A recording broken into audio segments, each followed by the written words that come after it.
जय हिंद साथियों, आप सभी को अपना ही प्यारा YouTube चैनल डीसी क्लासेस पर स्वागत है। आशा और उम्मीद करता हूं कि आप सब बहुत अच्छे होंगे।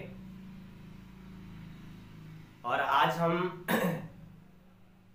एक नए सेशन के साथ यानी क्लास 10th के विद्यार्थियों के लिए जो 2024 नहीं बल्कि 2025 में एग्जाम देने वाले हैं, उनके लिए हिंदी का एक बहुत ही मजेदार टॉपिक लेकर आया हूं, जो कि आपको वर्णिका में पढ़ना है।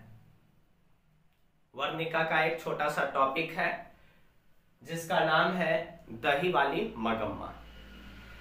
दही वाली मगम्मा जो है बहुत एक मजेदार और शानदार क्या है टॉपिक है।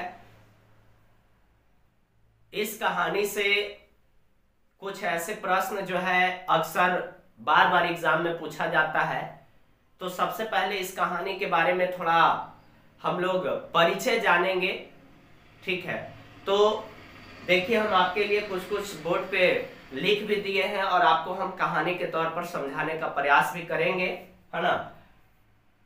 सबसे पहले हम लोग बात करेंगे दही वाली मगम्मा का लेखक जो है श्रीनिवास जी है। दही वाली मगम्मा का लेखक जो है वो है कौन? श्रीनिवास जी। उसके साथ साथ अगर हम लोग बात करेंगे तो श्रीनिवास का जन्म जो हुआ था वो हुआ था 1891 ईस्वी में कोलार के कर्नाटक में। कोलार के कहा हुआ था? कर्नाटक में। इसके साथ अगर हम लोग बात करेंगे तो बहुत बार इस चैप्टर से ऑब्जेक्टिव के तौर पे पूछा जाता है कि श्रीनिवास का पूरा नाम क्या था। तो श्रीनिवास का पूरा नाम जो था वो मास्ती वेंकटेश क्या था? अयंगार, है ना। मास्ती वेंकटेश अंग्यार, है ना, अयंगार, इस इनका पूरा क्या था? नाम था। इसके साथ हम लोग आगे बढ़ेंगे तो कहा गया है कि यह कहानी यानी दही वाली मगम्मा कहानी जो है वो किस भाषा की है। तो दही वाली मगम्मा जो है ये कहानी कन्नड़ भाषा की है। आप सबको याद रखना है कन्नड़ भाषा, ठीक है। उसके आगे हम लोग देखेंगे तो ये कहानी कन्नड़ भाषा में लिखा गया था, लेकिन इस कहानी का हिंदी रूपांतरण जो करने का काम किए थे यानी कि इसका अनुवादन जो किए थे, इस कहानी के अनुवादकर्ता कौन है? तो B.R. नारायण। B.R. नारायण के द्वारा इस कहानी का क्या किया गया था?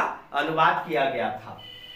श्रीनिवास का जन्म कहां हुआ था? तो कोलार के कर्नाटक में। कोलार के कहां हुआ था? कर्नाटक। अब आइए हम लोग इस कहानी के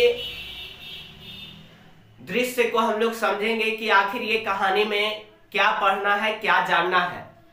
तो दही वाली मगम्मा जो है बाबू, ये एक विधवा औरत की कहानी है और वो विधवा औरत का नाम रहता है मगम्मा। वो विधवा औरत का क्या रहता है?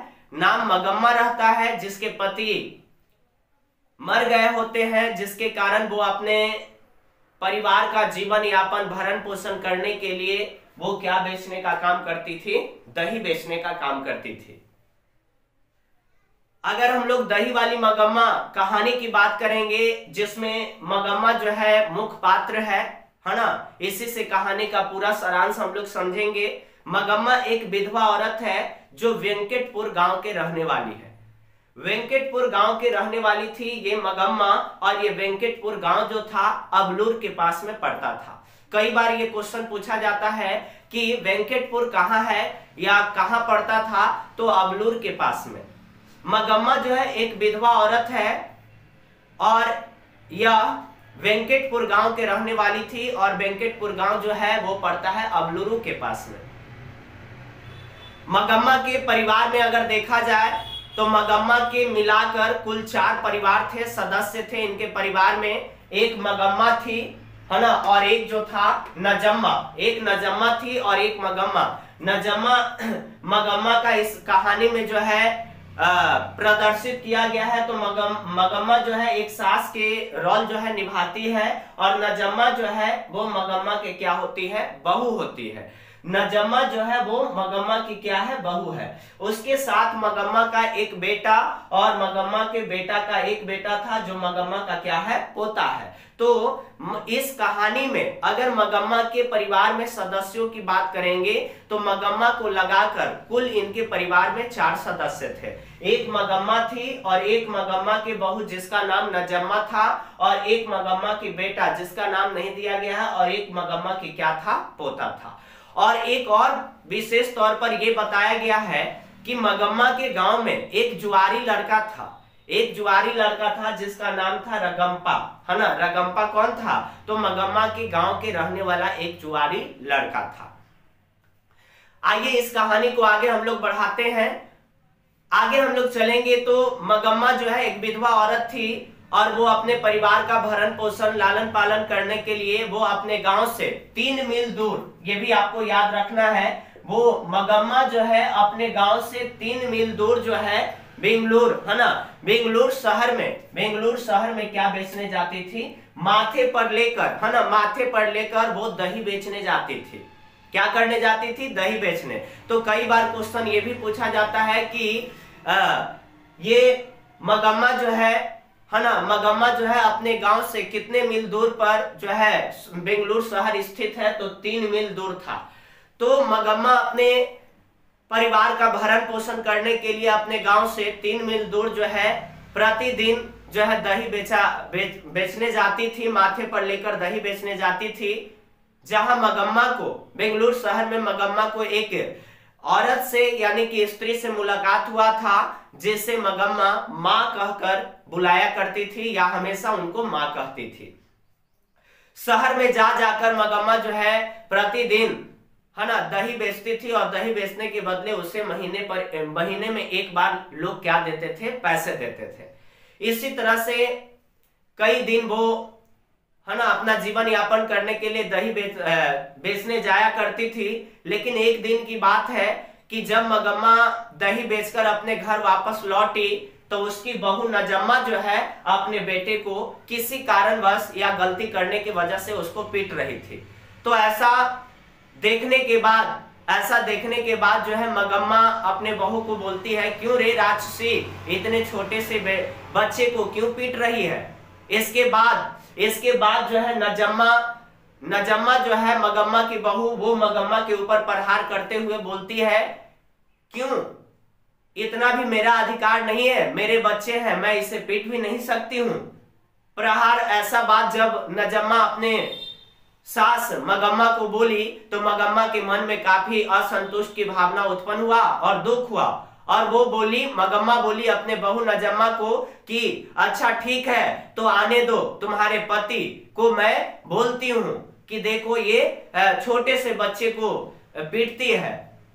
इतने देर में मगम्मा के बेटा आ जाता है घर में और मगम्मा जो है अपने बेटे से बहू की सारा शिकायत सुनाना क्या कर देती है, शुरू कर देती है। लेकिन उसका बेटा भी यानी मगम्मा के बेटा भी मगम्मा के ऊपर प्रहार करते हुए बोलता है, क्या गलत इसमें क्या कर रही है, इतना भी अधिकार नहीं है, उसके बच्चे हैं और ये बच्चे की माँ है, तो बच्चे अगर गलती करेंगे तो इतना भी माँ का अधिकार नहीं होता है, बच्चे को पीट भी नहीं सकती है, सो गलती करेगा तो पीटना कोई गलत नहीं है।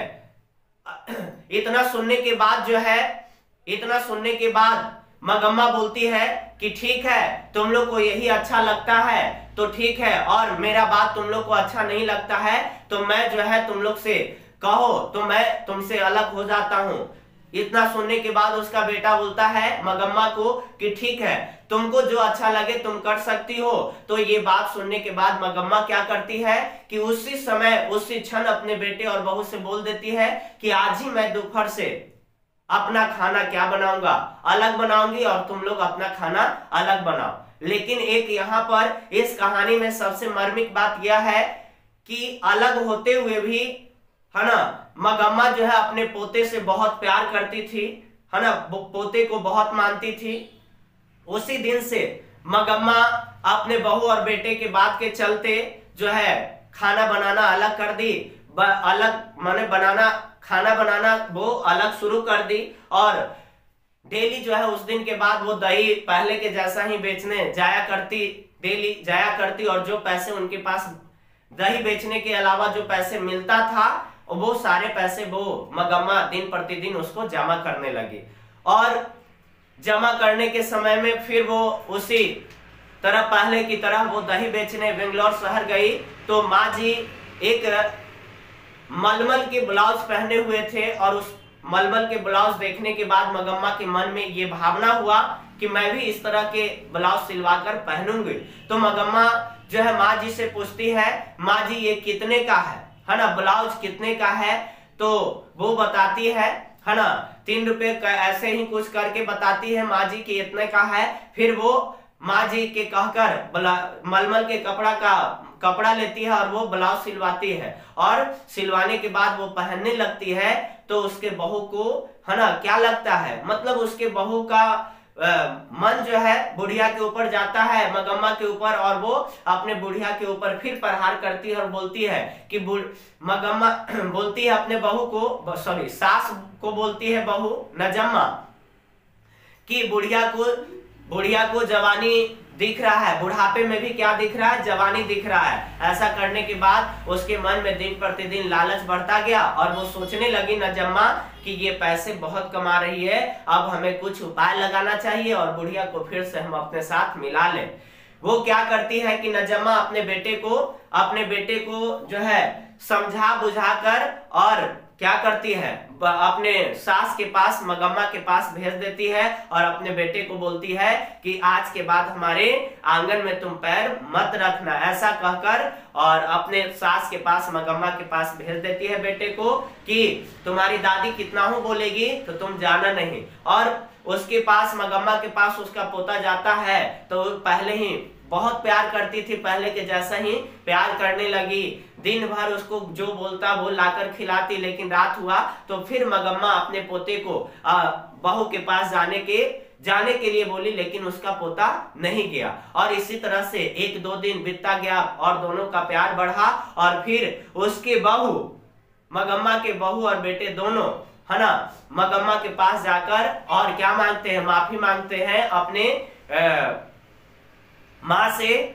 उसके बेटे और बहू जो है अपने सास से माफी मांगती है और बोलती है कि आज के बाद ऐसा गलती न करेंगे और जो है हमारे पास ही आप क्या कीजिए रहिए। इसमें एक और बात हम आपको छोड़ दिए कि रास्ते में जब मगम्मा दही बेचने जाती थी अपने गांव से बेंगलोर शहर में, तो रास्ते में एक अमराई का कुआं था। उसी कुआं पर गांव का जुआरी लड़का जो था वो जो है मगम्मा से कुछ पैसे के डिमांड कर दिया था और ऐसा न करने पर मगम्मा को हाथ पकड़ के अपने गोद में क्या कर लिया था, बैठा लिया था। इसके लिए भी मगम्मा के मन में दुख हुआ और वो माँ जी से जाकर कहती है कि आज तक हमारे पति भी ऐसा कभी नहीं किए जो हमारे साथ कौन किया, गांव का लड़का जुआरी किया। तो इसी के साथ जो है इस कहानी का सारांश हम आपको बता दिए है ना, इस कहानी का सारांश आपको बता दिए, आपको समझना है, ऑब्जेक्टिव बन जाएगा।